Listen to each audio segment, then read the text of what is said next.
പ്രസാദ്, കുത്തിയിരിപ്പ് സമരം തുടരുകയാണോ? എന്താണ് അവർ അവിടെ പറയുന്നത്?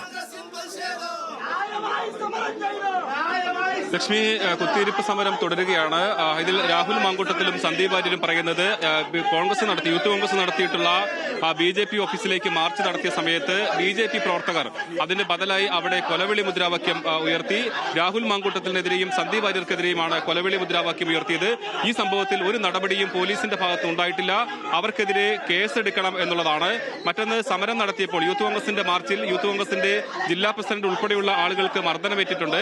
അതോടൊപ്പം രാഹുൽ മാങ്കൂട്ടത്തിന്റെ PA ഉൾപ്പെടെയുള്ള ആളുകൾക്കും മർദ്ദനമേറ്റിട്ടുണ്ട്. ഇതിനകത്തെല്ലാം തന്നെ പോലീസിനെതിരെ നടപടി ഉണ്ടാകണം. അങ്ങനെ പോലീസ് മർദ്ദിച്ച യൂത്ത് കോൺഗ്രസ് പ്രവർത്തകരെ മർദ്ദിച്ച രാഹുൽ മാങ്കൂട്ടത്തിന്റെ സ്റ്റാഫിനെ മർദ്ദിച്ച പോലീസുകാർക്കെതിരെ നടപടി വേണം എന്നാവശ്യപ്പെട്ടുകൊണ്ടാണ് ഇപ്പോൾ രാഹുൽ മാങ്കൂട്ടത്തിലും അതോടൊപ്പം തന്നെ സന്ദീപ് വാര്യരും ഇവിടെ പ്രതിഷേധമായി കുത്തിയിരിപ്പ് സമരം നടത്തുന്നത്.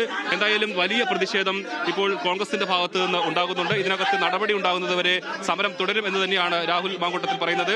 നടപടി ആവശ്യപ്പെട്ടുകൊണ്ടാണ് കുത്തിയിരിപ്പ് സമരം നടത്തുന്നത്. രാഹുൽ മാങ്കൂട്ടത്തിലും സന്ദീപ് വാര്യരും അതോടൊപ്പം തന്നെ യൂത്ത് കോൺഗ്രസിന്റെയും എല്ലാം തന്നെ നേതാക്കന്മാരും എല്ലാം ഈ സമരത്തിലുണ്ട്. അപ്പോൾ സൗത്ത് സ്റ്റേഷന്റെ മുന്നിൽ ഇരുന്നാണ്, ഓഫീസിന്റെ മുന്നിലിരുന്നാണ് ഈ കുത്തിയിരിപ്പ് സമരം നടത്തുന്നത്.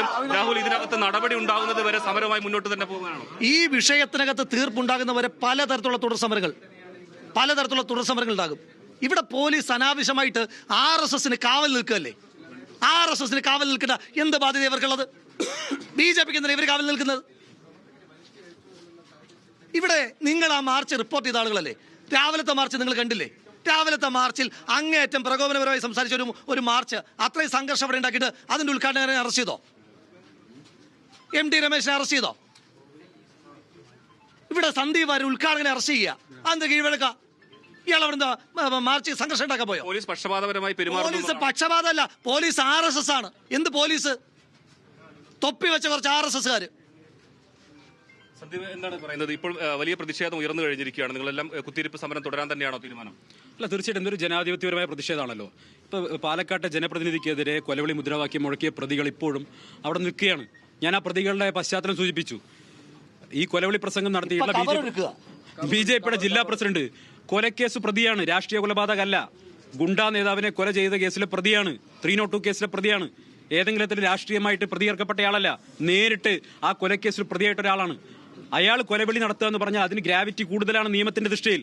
പക്ഷേ നിയമം പാലിക്കാൻ ബാധ്യസ്ഥരായിട്ടുള്ള ഈ പാലക്കാട്ടെ പോലീസ് കേസെടുക്കുന്നില്ല. കേസെടുത്താൽ ആ വിചാരണയിൽ സ്വാഭാവികമായിട്ടും അയാൾക്ക് ബുദ്ധിമുട്ടുണ്ടാകും. ആ കേസിൽ അയാൾക്ക് ബുദ്ധിമുട്ട്, അയാളെ സഹായിക്കാനുള്ള നിലപാടെടുക്കുകയാണ്. അപ്പൊ അല്ല, തീർച്ചയായിട്ടും ഇതിന്റെ തീരുമാനം ഉണ്ടാകണമല്ലോ. തീരുമാനം ഇല്ലാതെ നിർത്തിപ്പോകാൻ പറ്റുന്ന സമരമല്ലല്ലോ. തീർച്ചയായിട്ടും തീരുമാനം ഉണ്ടാകണം. ഇവിടെ BJP നേതാക്കന്മാർക്കെതിരെ BJP നേതാക്കന്മാർക്കെതിരെ കേസെടുക്കാൻ തയ്യാറാകണം.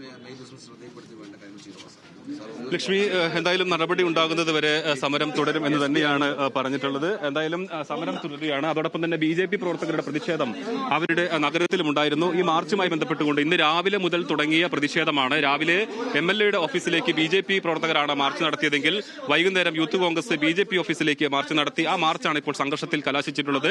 ആദ്യം യൂത്ത് കോൺഗ്രസുകാരെ പിരിച്ചുവിടാൻ പോലീസിന് ജലപീരങ്കി പ്രയോഗിക്കേണ്ടി വന്നു. സന്ദീപ് വാര്യർ ഉൾപ്പെടെയുള്ള ആളുകളെ അറസ്റ്റ് ചെയ്ത് നീക്കി. അതോടൊപ്പം തന്നെ യൂത്ത് കോൺഗ്രസിന്റെ നേതാക്കൾക്ക്, ജില്ലാ പ്രസിഡന്റ് ഉൾപ്പെടെയുള്ള ആളുകൾക്ക് മർദ്ദനമേറ്റു എന്നുള്ളതാണ് പറയുന്നത്. അതുകൊണ്ട് തന്നെ ഈ മർദ്ദിച്ച പോലീസുകാർക്കെതിരെ നടപടി വേണം. മറ്റൊന്ന്, കൊലവിളി മുദ്രാവാക്യം നടത്തിയ BJPക്കാർക്കെതിരെ നടപടി വേണം. നടപടിയില്ലെങ്കിൽ നടപടി ഉണ്ടാകുന്നത് വരെ സ്റ്റേഷന്റെ മുന്നിൽ കുത്തിയിരുന്ന് രാഹുൽ മാങ്കൂട്ടത്തിൽ MLA ഉൾപ്പെടെയുള്ള നേതാക്കളാണ് ഈ സമരത്തിന് നേതൃത്വം നൽകുന്നത്. എന്തായാലും സംഘർഷ സാഹചര്യം ഇവിടെ തുടരുകയാണ്. പ്രസാദ് ഉടുമ്പശ്ശേരിയാണ് പാലക്കാട് നിന്ന് വിവരങ്ങൾ പങ്കുവച്ചത്.